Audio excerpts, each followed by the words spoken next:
I kind of feel like I've got to go over old ground for some here, just in case you might be new to this program. If you're streaming us on Disney Plus or the ESPN app everywhere, or you're taking us in for the first of many long times, thanks to the ESPN Radio network. Two things, not to be aggressive, where you been. Two things. Really? I mean, come on. Two things. The second thing is, I've got 3 children. Got 2 boys and a girl. The love of your life. And as you know, I have adopted many other sons who play in the National Football League. That's true. You accuse me of wanting to adopt them. Well, I mean, I feel like you put them on your tax forms. Should we run down the list of some of these Let's people? run it down. Run it down. One of them is on tomorrow's program, Jonathan Taylor. Yep. You know, I love him. Was very happy to get him out of the Big Ten and into the NFL, much to the chagrin of some in the AFC South. Kyle Hamilton. Kyle Hamilton. Yes. Yes. And you know, I love him because he's played for Notre Dame. And I have told him that I thought Rudy was offsides. Many times you have. Brock Purdy. Brock Purdy. Yes. Brock Purdy. But there's an original son. His name's Baker Mayfield. Hey, your oldest boy. Let me tell you, he's my...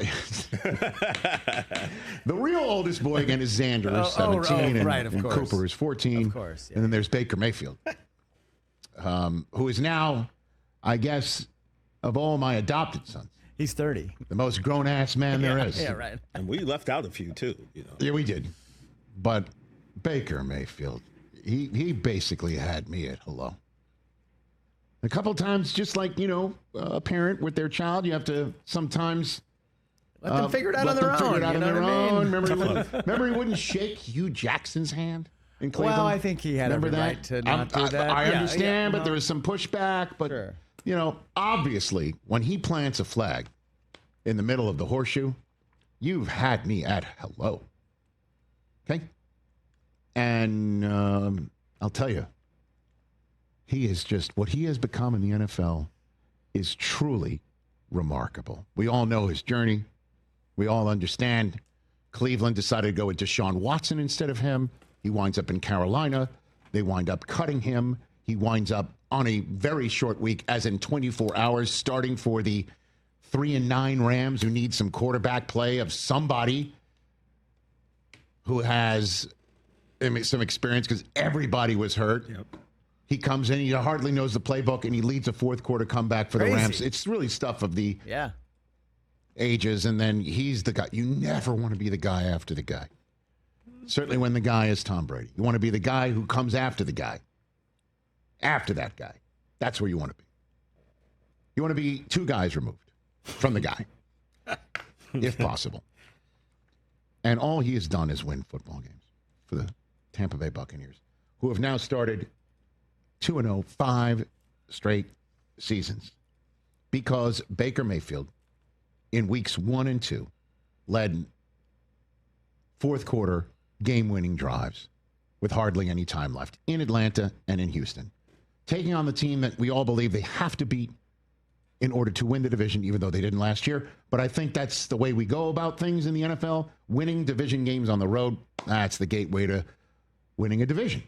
And then when you're taking on a division winner on the road on Monday night after they've lost to start the season, and they're watching Danny Diamonds do what he's doing in Indianapolis, you know the Houston Texans are coming for you.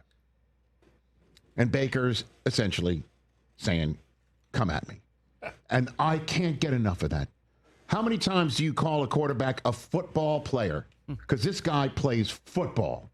And what that means is he's not a piece of fine china back there that you can't touch. As a matter of fact, if you touch him, you're only going to serve to instigate him. And all he does is just dig in and win football games in any way that he needs to. Last week, 5 plays, 63 yards in a minute 18, finding his rookie for the second time in that game, 25-yard dart to Emeka Ibuka. Left 59 seconds left. It did help that the Atlanta Falcons missed a field goal to force overtime, but the Bucs win this time around.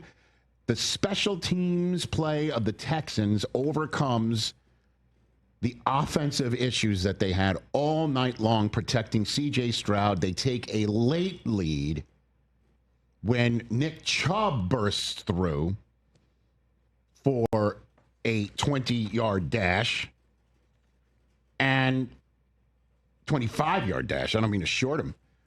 And now Baker's got to get out there, and we're all talking about that fourth down moment. 4th and 10. Game on the line. In a drive that starts with 2 minutes and 4 seconds to go. It's 4th and 10, and the whole house is being brought by the Houston Texans, and he squirts free. And if you watch the playback, you'll even hear a very rare wow from Troy Aikman as he's watching.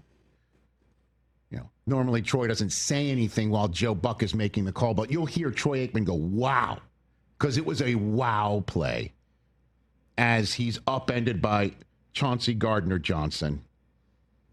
A 15-yard run to move the sticks, and then he is expert in running this drill all the way down, this 2-minute drill all the way down as they score on a run because they had enough timeouts. Todd Bowles was using the timeouts expertly as well. From Rachaad White touchdown, Bucs go up and win this game because there was only 6 seconds left.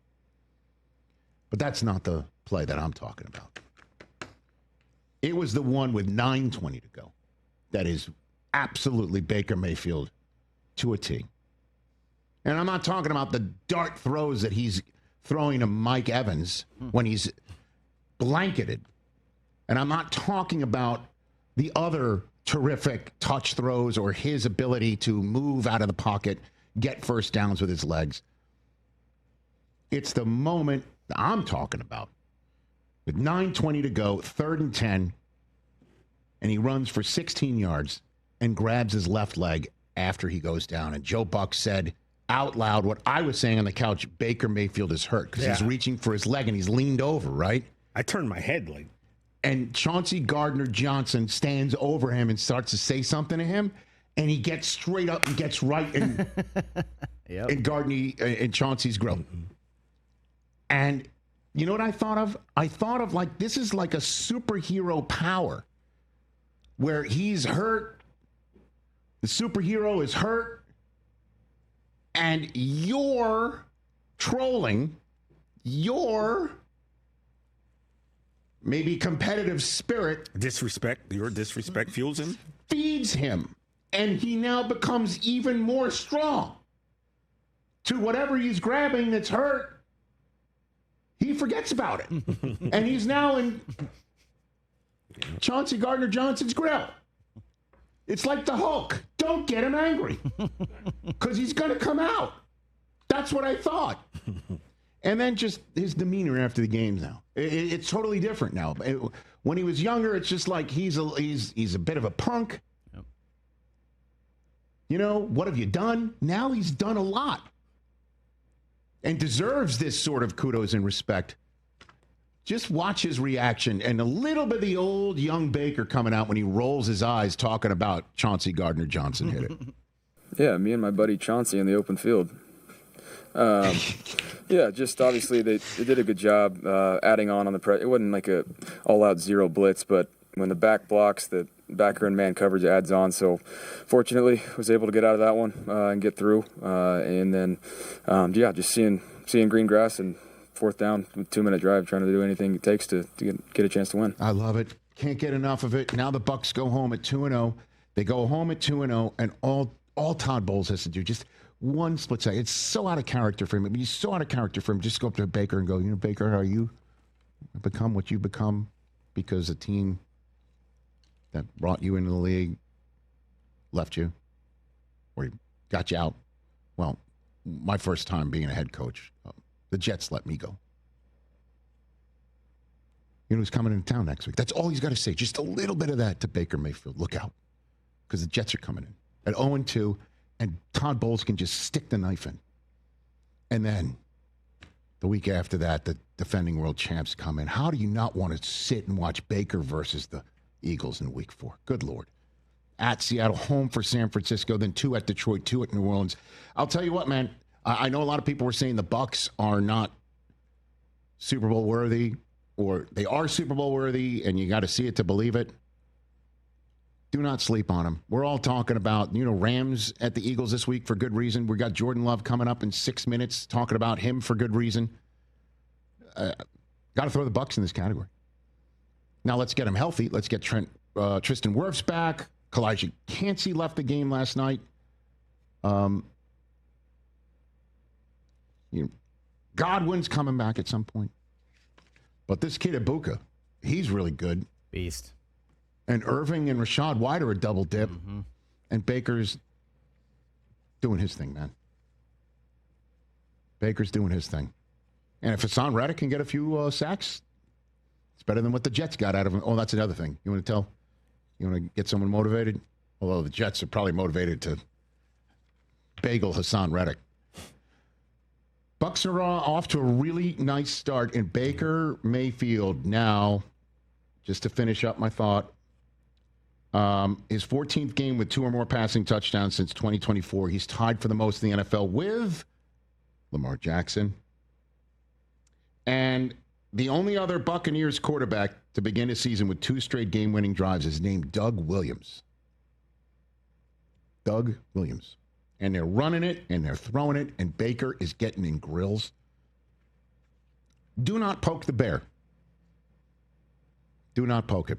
I just love to watch. I love watching him play football. Hey, you made it all the way to the end. Thanks for that. Check us out every single day streaming live on Disney Plus and the ESPN app 12 to 3 Eastern.